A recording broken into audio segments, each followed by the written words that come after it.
നമ്മൾ അള്ളാഹുവിനോട് രക്ഷ തേടുന്നുണ്ടോ എന്ന് പരിശോധിക്കാനാണ്.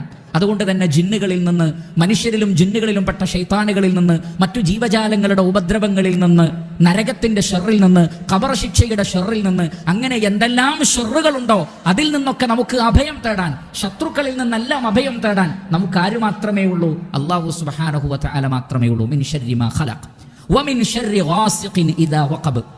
അതേപോലെ തന്നെ രാത്രി ഇരുട്ടി വരുമ്പോൾ അതിൻ്റെ ഷെറിൽ നിന്നും, രാത്രി എന്നത് മനുഷ്യരിലും ജിന്നുകളിലും പെട്ട പിശാചുക്കളുടെയും മറ്റു പല ദുഷ്ടജീവികളുടെയും അവർ വ്യഹരിക്കുന്ന ഒരു സമയമാണ്.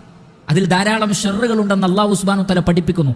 അതിൻ്റെ ഷെറിൽ നിന്ന്, അത് രാത്രിയുടെ തുടക്കമാകട്ടെ, ഒടുക്കമാകട്ടെ, രാത്രിയുടെ മധ്യസമയത്താകട്ടെ, അതിൻ്റെ എന്തെല്ലാം ഷെറുകളുണ്ടോ അതിൽ നിന്ന് രക്ഷ തേടേണ്ടത് റഹ്മാനായ റബ്ബിനോടാണ്. വമിൻ ശർരി നഫ്ഫാസാതി ഫിൽ ഉഖദ്, കെട്ടുകളിൽ ഊതുന്ന ആളുകളുടെ ഷെറിൽ നിന്നും, അഥവാ മാരണക്കാരായ സിഹ്ർ ചെയ്യുന്ന ആളുകളുടെ